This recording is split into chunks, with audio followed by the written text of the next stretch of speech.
Welcome back. Putin की sniper girl, जी हां, रूस की तरफ से पुतिन ने स्नाइपर गर्ल को भी युद्ध में उतार दिया था। पुतिन की इस लेडी डेथ का कोड नाम बघीरा है, जो न सिर्फ अपने शिकार के बाद मुस्कुराकर तस्वीर खिंचवाती है, बल्कि बड़े आराम से अपनी पहचान छिपाकर दूसरे शिकार की तरफ दबे पहुंच जाती है। यूक्रेन की सेना के लिए काल बन चुकी ये स्नाइपर गर्ल अब यूक्रेन के कब्जे में है। कौन है ये स्नाइपर गर्ल और आखिर कैसे वो यूक्रेन के शिकंजे में आई, जानने के लिए देखिए खास रिपोर्ट।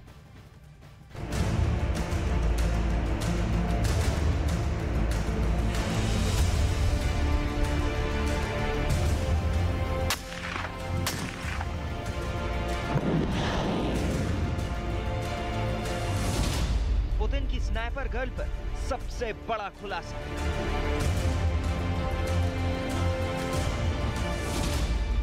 यूक्रेन के खिलाफ जंग में स्नाइपर गर्ल बनी काल। पुतिन की जीत के लिए मैदान में कितनी स्नाइपर गर्ल? रूस और यूक्रेन की महाजंग में बहुत बड़ा खुलासा हुआ है। 40 लोगों की हत्या करने वाली पुतिन की खूंखार स्नाइपर यूक्रेन की गिरफ्त में।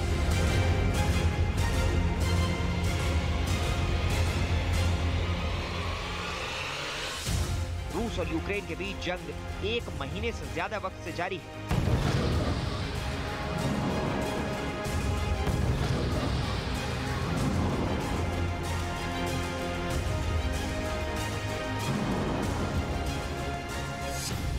युद्ध क्षेत्र में बारूद मौत बरसा रहा है। हवाई हमलों से आशियाने तबाह हो रहे हैं। टैंक इमारतों को मिट्टी में बदल दे रहे हैं। यूक्रेन के अलग अलग शहरों में मौत का सन्नाटा पसरा हुआ है और इस तरह के सन्नाटे के लिए जिम्मेदार पुतिन की एक अदृश्य स्नाइपर गर्ल अब यूक्रेन के हत्थे चढ़ चुकी है। यूक्रेन की सेना ने डॉनबॉस से एक ऐसी स्नाइपर गर्ल को पकड़ा है जिसकी उसे लंबे वक्त से तलाश थी। ये कोई आम महिला नहीं, बल्कि रूसी सेना की सबसे खूंखार स्नाइपर मानी जाती है और उसकी बहुत बड़ी ताकत भी थी। उसकी बंदूक अब तक 40 से ज्यादा यूक्रेनियों को मौत की नींद सुला चुकी है। यूक्रेन का दावा है कि इसकी गोली के शिकार लोगों में यूक्रेन की सेना के जवानों समेत महिलाएं और बच्चे भी शामिल हैं। रूस की स्नाइपर गर्ल को पकड़ना यूक्रेन के लिए बड़ी सफलता मानी जा रही है। आपको बताते हैं कि रूस की स्नाइपर गर्ल कौन है और कितनी खतरनाक है। 41 साल की रूसी स्नाइपर गर्ल इरिना स्टारिकोवा 2014 से यूक्रेन के खिलाफ लड़ रही हैं। दोनों देशों की सीधी लड़ाई से पहले इरिना अलगाववादियों के साथ मिलकर यूक्रेन की सेना को चुन चुन कर निशाना बना रही थी। यूक्रेन के लोगों के लिए काल बन चुकी इरिना का कोड नेम बघीरा है। इरिना को बघीरा नाम रुडयार्ड किपलिंग के नॉवल द जंगल बुक से दिया गया था। बताया जा रहा है कि जंग के मैदान में पकड़े जाने के बाद शुरुआत में यूक्रेन के सैनिक इरिना को पहचान नहीं पाए थे। उन्होंने घायल इरिना को एक आम महिला सैनिक समझा और अस्पताल में भर्ती करा दिया। इरिना आखिर तक अपनी पहचान छुपाती रही, लेकिन जब उससे सख्ती से सवाल किए गए तो जो कहानी सामने आई उसे सुनकर यूक्रेन के अफसरों के होश उड़ गए। इरिना ने यूक्रेन के अस्पताल में डॉक्टरों को बताया, रूसी सैनिकों ने मुझे पीछे छोड़ दिया। उन्हें लगा मैं घायल हूँ। उनके पास मुझे निकालने का मौका था, मगर वो चले गए। उन्हें लगा कि मैं ज्यादा वक्त तक जिंदा नहीं रहूंगी। जो कहानी इरिना ने बताई उसके मुताबिक वो जंग के मैदान में रूसी सैनिकों के साथ कंधे से कंधा मिलाकर लड़ रही थी, लेकिन लड़ाई के दौरान उसे गोली लग गई। यूक्रेन के अंदरूनी इलाकों में घायल इरिना को साथ रखना रूसी सैनिकों को समझदारी भरा नहीं लगा। अब जो हम आपको बताने जा रहे हैं उसे सुनकर आप हैरान रह जाएंगे। पुतिन के लिए जंग के मैदान में उतरने से पहले इरिना एक नन थी। यूक्रेन की मीडिया रिपोर्ट्स में दावा किया गया कि इरिना सर्बिया की रहने वाली है। इरिना पुतिन के इशारे पर गोली चलाने से पहले एक नन थी। इरिना की 2 बेटियां हैं, 11 साल की वलेरिया और 9 साल की यूलिया। इरिना का पति से तलाक हो चुका है। आप सोच रहे होंगे कि आखिर एक नन के मन में ऐसा क्या भर गया कि वो जंग के मैदान में बिना रहम के चुन चुन कर लोगों पर गोलियां दागती रही। ये जानने के लिए जरा इन तस्वीरों पर गौर कीजिए। यूक्रेन के लोगों को मौत के घाट उतारने के बाद इरिना बड़े इत्मीनान से अपने साथी सैनिकों के बीच मुस्कुराती हुई तस्वीर खिंचवा रही है, जिसके हाथ 40 से ज्यादा लोगों के खून से सने। ये उसी की तस्वीर है। इरीना की पहचान सिर्फ इतनी भर नहीं, यूक्रेन की स्थानीय मीडिया ने इरीना से जब्त कुछ सैन्य दस्तावेज छापे हैं, जिनमें उनकी तस्वीर भी लगी है। इन दस्तावेज में डोनेट्स्क की मुहर लगी है। रिपोर्ट में यह भी दावा किया गया कि इरीना का असली नाम डानिजेला लाजोविक है, लेकिन वो अपनी पहचान बदलकर इरीना के नाम से पुतिन के हुक्म की तालीम कर रही थी। हथियार उठाने से पहले इरीना एक हैंडबॉल खिलाड़ी थी, साथ ही वो एक ड्रग डीलर और ड्रग एडिक्ट भी रह चुकी है। लेकिन पिछले 8 साल में इरीना रूस में एक नए नायक के तौर पर उभरी। ऐसा नहीं है कि इरीना एक लौती महिला रूसी स्नाइपर, रूस में लंबे वक्त से महिला स्नाइपर्स का दबदबा रहा है। दूसरे विश्व युद्ध में सोवियत महिला सैनिक ल्यूडमिला पावलिचेंको ने दुश्मन सेना के 309 सैनिकों को मौत के घाट उतारा था। इसी के बाद उसे लेडी डेथ की उपाधि दी गई थी। ल्यूडमिला रूस के इतिहास की अब तक की सबसे सफल स्नाइपर है। 1941 में सोवियत संघ पर हिटलर के हमले के बाद महज 17 साल की शार्प शूटर येलिजावेटा मिरोनोव ने 100 से ज्यादा नाजियों को मौत के घाट उतार दिया था। विश्व युद्ध के दौरान जब बाकी देश महिलाओं को लड़ाई से दूर रखते थे, तब रूस अपनी महिला ब्रिगेड को युद्ध में झोंक देता था। रूस में महिला स्नाइपर्स को तैयार करने के लिए मॉस्को के पास बाकायदा ट्रेनिंग सेंटर बनाया गया है और वहीं पर रूस अपनी सबसे खतरनाक और अचूक निशाने वाली लेडी स्नाइपर्स तैयार करता है। ऐसा नहीं है कि सिर्फ रूस की तरफ से ही महिला सैनिक लड़ रही हैं। सोशल मीडिया पर ऐसी तस्वीरें आई जिसमें दावा किया गया यूक्रेन को बचाने के लिए वहां की महिलाओं ने भी हथियार उठाए। यूक्रेन में बड़ी तादाद में महिलाओं ने सेना में भर्ती होने में दिलचस्पी दिखाई। इन महिलाओं का कहना है कि मुश्किल वक्त में वो अपने देश का साथ देना चाहती हैं।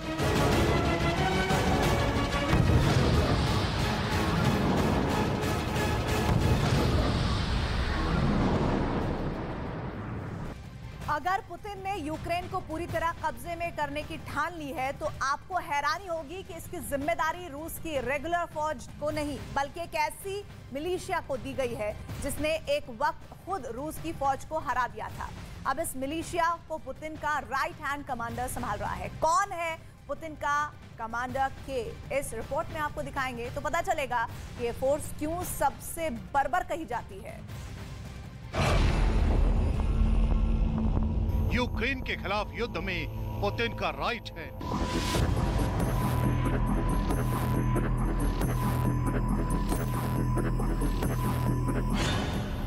यूक्रेन में पुतिन का सबसे बड़ा कमांडर।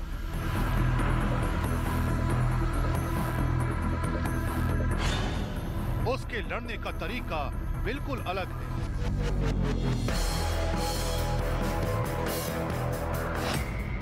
वो दुश्मनों पर न तो मिसाइल से वार करता है,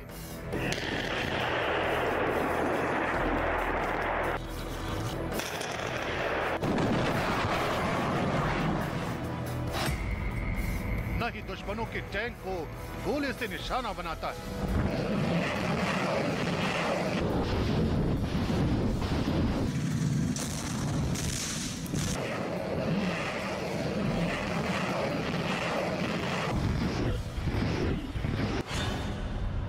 वो इतना खतरनाक है जो दुश्मनों के करीब आकर उसका गला ही काट देता है।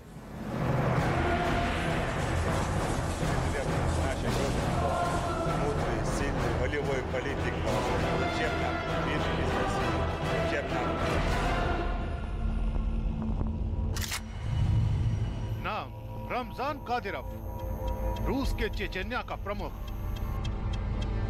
जिसकी सेना ने यूक्रेन के खिलाफ युद्ध का ऐलान कर दिया है।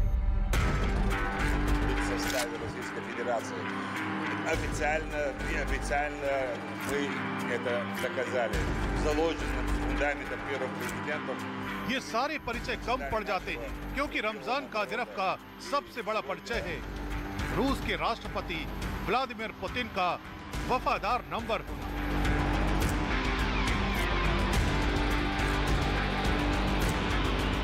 क्योंकि पुतिन का ये वफादार उनके लिए जान भी दे सकता है और किसी की जान ले भी सकता है।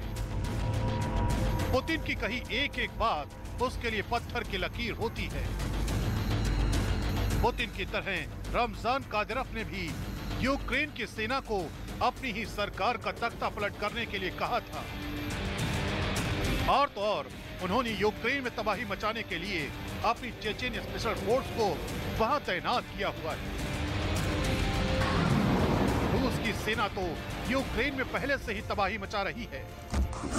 तो फिर यूक्रेन में चेचेन लड़ाकों का क्या काम? यूक्रेन में चेचेन यूनिट को जो काम सौंपा गया है वो कोई छोटा मोटा काम नहीं है, बल्कि अंतर्राष्ट्रीय मीडिया में दावा किया गया था कि कादिरोव ने अपने चेचेन स्पेशल फोर्स के जवानों को यूक्रेन के राष्ट्रपति व्लादिमीर ज़ेलेंस्की की हत्या करने के लिए भेजा है।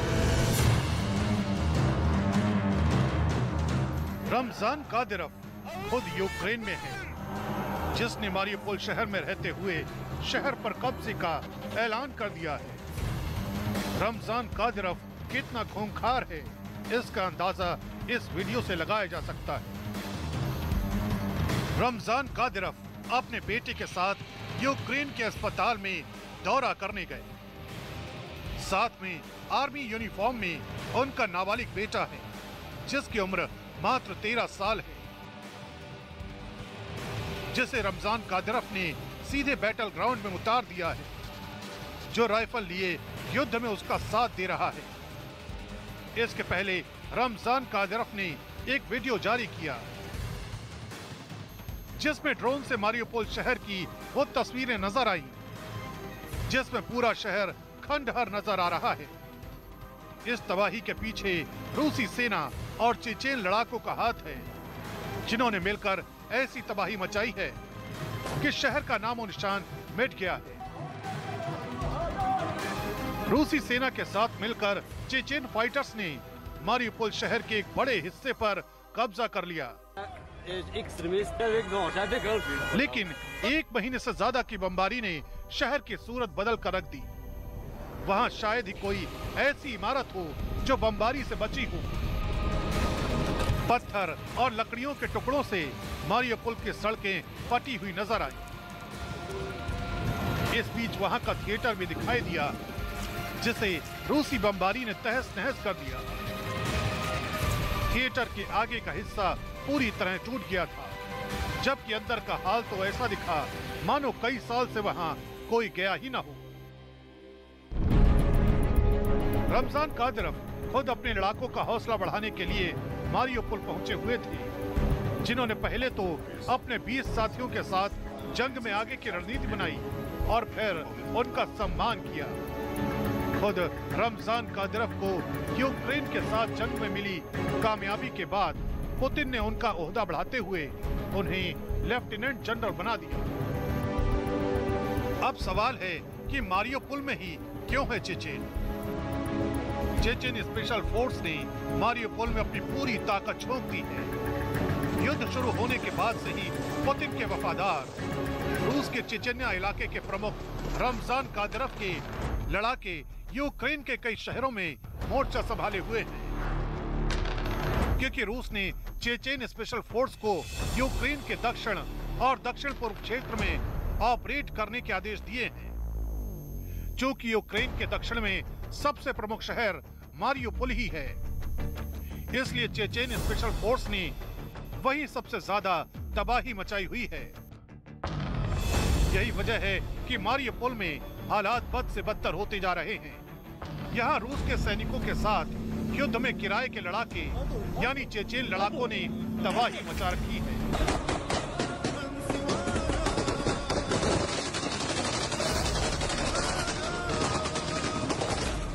माना जा रहा है कि रमजान कादिरोव इस बहाने पुतिन के लिए अपनी वफादारी साबित करना चाहते हैं। दावा किया जा रहा है कि रूस की तरफ से लड़ने के लिए चेचेन स्पेशल फोर्स के लगभग 10,000 लड़ाके यूक्रेन भेजे गए हैं, जो कि ऐसे खूंखार शिकारी हैं जो अपनी बर्बरता के लिए पूरी दुनिया में बदनाम हैं। चेचेन फोर्स के जवानों का बस एक ही मिशन होता है, किसी भी तरह अपने दुश्मन को ढेर करना। इसके लिए वो कोई भी हथकंडा अपनाने से नहीं चूकते। इंसानों को बेजान चीजों की तरह मौत के घाट उतार देते हैं। यूक्रेन की तरफ से दावा किया है कि कादिरोव ने यूक्रेन के एक टैंक को तबाह करने पर अपने लड़ाकों को $20,000 यानी भारतीय रुपयों में 15 लाख से ज्यादा का इनाम रखा है। इन लड़ाकों को यूक्रेन के प्रमुख लोगों को मारने के लिए एक हिट लिस्ट दी गई है। इस लिस्ट में यूक्रेन के जिन अधिकारियों के नाम लिखे हैं, उन्हें पकड़ने का आदेश दिया गया है। साथ ही ये भी कहा गया है कि अगर कोई अधिकारी हिरासत में आने से मना कर दे तो उसे तुरंत मौत के घाट उतार दिया जाए। ब्रिटिश न्यूज वेबसाइट में दावा किया गया है कि इस लिस्ट में सबसे पहला नाम व्लादिमीर ज़ेलेंस्की का ही है। लेकिन यूक्रेन के पास भी इस खूंखार बटालियन का जवाब है।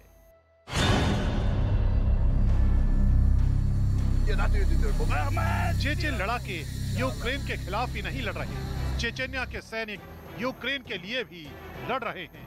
इसकी वजह है कुछ चेचेनिया के कुछ लड़ाकों का रूस का विरोध में होना। जो चेचेनिया पर रूस का कब्जा मानते हैं वही अब तक रूस का विरोध करते हैं। युद्ध में भाग ले रहे एक लड़ाके ने तो खुलेआम यूक्रेन का समर्थन किया है। ये चेचेन युद्ध नहीं है, ये युद्ध चेचेन लड़ाकों के लिए है। हम यहाँ रूस के खिलाफ इसलिए लड़ रहे हैं और अगर हमने रूस को यहाँ हराने में कामयाबी पाली तो हम अपनी मातृभूमि को आजाद कराने के काफी करीब पहुंच जाएंगे। यूक्रेन के समर्थन में जो चेचेन फोर्स लड़ रही है वो रूस से चेचेनिया की आजादी के लिए जंग में यूक्रेन का साथ दे रही है। Я хочу заверить украинцев, что настоящие чеченцы сегодня защищают Украину, в том числе в составе батальона имени Джагара Дудаева и в других подразделениях. Мы воевали и будем воевать за Украину до конца, разом до перемоги. रूस यूक्रेन युद्ध में चेचेन स्पेशल फोर्स की 2 बटालियन यूक्रेन के लिए लड़ रही हैं। ज़ोखोर दुदाएव बटालियन और शेख मंसूर बटालियन। ज़ोखोर दुदाएव चेचेनिया का एक राष्ट्रवादी बटालियन है जो यूक्रेन के अज़ोव बटालियन के साथ लड़ रहा है, तो शेख मंसूर बटालियन धार्मिक आधार पर लड़ाई लड़ रहा है। इनका भी वही मकसद है, अपने देश की रूस से आजादी। दोनों बटालियन रूसी सैनिकों से कीव की रक्षा कराने में जुटे हुए हैं। दावा किया जा रहा है कि एक बार में 300 चेचेन लड़ाके कीव की सुरक्षा में लगे हैं। अप्रैल का पहला हफ्ता पुतिन के लिए बहुत अहम है क्योंकि सवाल बैकअप फोर्स का भी है। पुतिन नहीं चाहते कि उनकी सेना यूक्रेन में थकान के बोझ में दब जाए, इसलिए सेना की मूवमेंट के साथ चेचेनिया जैसी जगहों से नई मिलिशिया लाना उनके लिए भी बड़ा चैलेंज होने जा रहा है।